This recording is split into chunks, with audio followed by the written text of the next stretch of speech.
Hello friends, welcome to our channel. আজকের ভিডিওতে আমরা রাস্কিন বন্ডের ছোট গল্প the night train to Deoli নিয়ে আলোচনা করব। তখন কলেজে পড়ি। আমি আমার গরমের ছুটিটা কাটাতাম দেহেরাতে, ঠাকুমার বাড়িতে। মে মাসের প্রথম দিকে চলে যেতাম এবং ফিরতাম জুলাই মাসের শেষে। দেহেরা যাওয়ার পথে 30 মাইল আগে পড়তো দেউলি, একটি ছোট্ট স্টেশন। সেখান থেকে ভারতের তরাই অঞ্চলের ঘন জঙ্গল শুরু হতো। ট্রেন দেউলিতে পৌঁছাতো প্রায় ভোর 5টায়। তখন স্টেশনটা ইলেকট্রিক ও তেলের কুপির আবছা আলোয় আলোকিত থাকতো। রেল লাইনের কাছে জঙ্গলটা ভোরের হালকা আলোয় একটু একটু দেখা যেত। দেউলিতে ছিল শুধু একটা প্ল্যাটফর্ম, স্টেশন মাস্টারের অফিস আর একটি ওয়েটিং রুম। প্ল্যাটফর্মে বলার মতো ছিল একটা চায়ের দোকান, একটা ফলওয়ালা আর কয়েকটা রাস্তার কুকুর, ব্যাস আর কিছু না। ট্রেন 10 মিনিট ওখানে দাঁড়িয়ে তারপরে জঙ্গলে উধাও হয়ে যেত। ট্রেন যে কেন দেউলিতে দাঁড়ায় আমি জানি না। ওখানে কেউ ওঠানামাও করে না, কোনো কুলিও থাকে না, কিন্তু স্টেশনটা ওখানে 10 মিনিট দাঁড়াতো।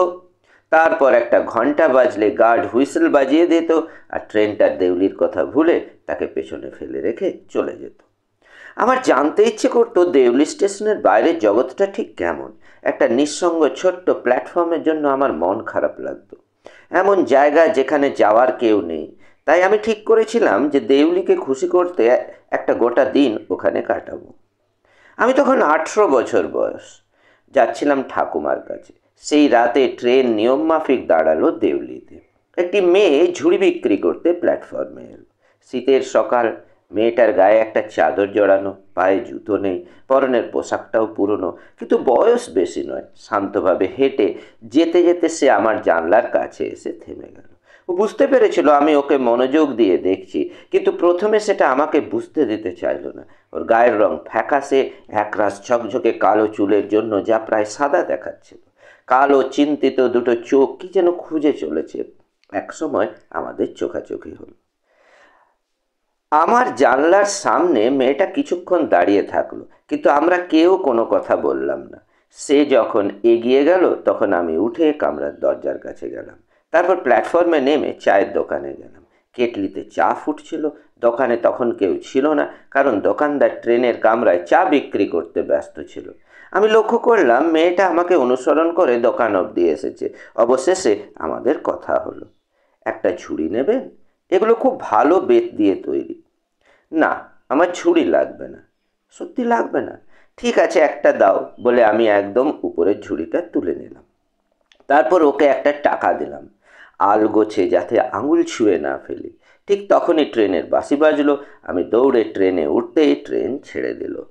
আমার ট্রেন প্ল্যাটফর্ম ছেড়ে যাচ্ছিল। ও একই জায়গায় দাঁড়িয়ে রইল। যতক্ষণ দেখা যায় আমরা একে অপরের দিকে তাকিয়ে রইলাম, চোখ সরালাম না। তারপর একসময় ট্রেন জঙ্গলে ঢুকে গেল। বাকি সময়টা আমি জেগে বসে রইলাম। মেয়েটার মুখ আর ওই কালো চোখ দুটো ভুলতে পারছিলাম না। তবে দেহরা পৌঁছে এই ঘটনার কথা আস্তে আস্তে ভুলে গেলাম। 2 মাস পরে ফেরার সময় আবার তার কথা মনে পড়ল। ট্রেন স্টেশনে ঢুকতে না ঢুকতেই আমি তাকে খুঁজতে লাগলাম। একটা অজানা রোমাঞ্চ অনুভব করলাম তাকে দেখতে পেয়ে। দরজায় গিয়ে তার দিকে হাত নাড়তে শুরু করলাম। দুজনেই খুব খুশি হলাম, যেন দুই পুরনো বন্ধুর দেখা হয়েছে। সে ঝুড়ি বিক্রি না করে দাঁড়িয়ে রইল এবং তার কালো চোখ দুটো ঝিকমিক করে উঠল।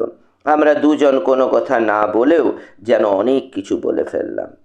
আমার খুব ইচ্ছে হচ্ছিল ওকে ট্রেনে তুলে আমার সঙ্গে নিয়ে যায়। ওকে দেউলিতে ফেলে রেখে যাওয়ার কথা ভাবতেই পারছিলাম না। ওর হাত থেকে ঝুড়িগুলো নিয়ে মাটিতে নামিয়ে দিলাম।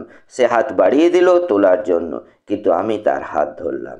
আমায় দিল্লি যেতে হবে, আমি বললাম। সে মাথা নেড়ে বলল, আমাকে কোথাও যেতে হবে না।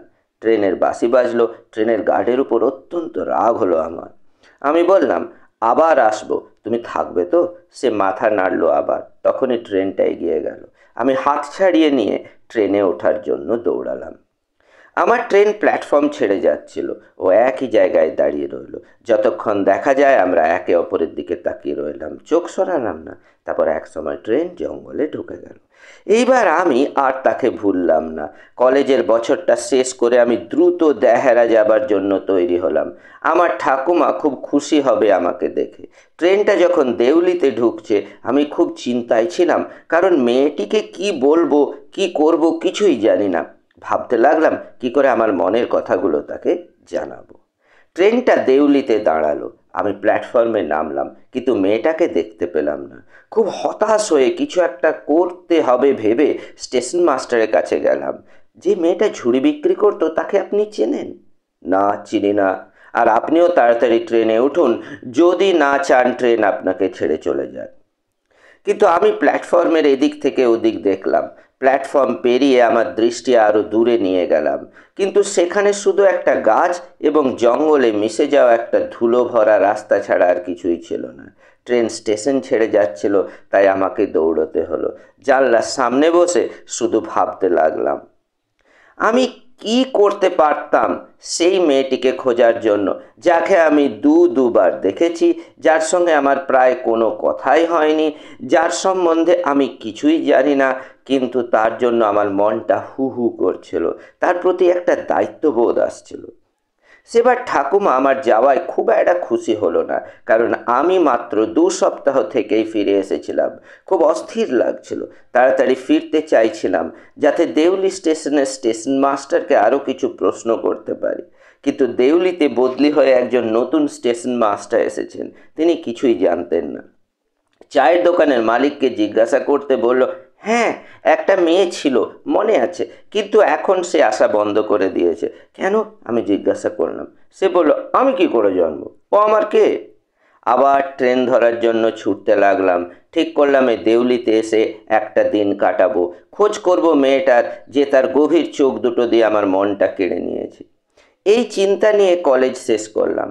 আবার দেহরা যাওয়ার পথে দেউলি প্ল্যাটফর্মে মেয়েটিকে খুঁজতে লাগলাম। জানতাম পাবো না, তবু আশা করছিলাম। আমি কখনো দেউলিতে একটা দিন কাটাতে পারিনি। হয়তো ভয় পেয়েছিলাম যে জানতে পারবো মেয়েটা ঠিক কী হয়েছিল। হয়তো সে সেখানে আর থাকতো না, হয়তো তার বিয়ে হয়ে গিয়েছিল, কিংবা কোনো অসুখ করেছিল। গত কয়েক বছরে ট্রেনে দেউলির উপর দিয়ে অনেকবার গিয়েছি। সবসময় জানলা দিয়ে বাইরে তাকিয়ে ভাবি যদি তাকে একবার দেখতে পেতাম। তবে আমি আর কোনো দিন দেউলিতে নেমে তার খোঁজ করব না। তার থেকে আমি তাকে স্বপ্নে দেখব আর ভাববো যদি আবার তাকে কোনো দিন ঝুড়ি হাতে দেখতে পাই। শুধু যতবার পারবো দেউলির উপর দিয়ে যাব আর আসবো। আজ এখানেই, পরের ভিডিওতে আবার দেখা হবে। Bye bye.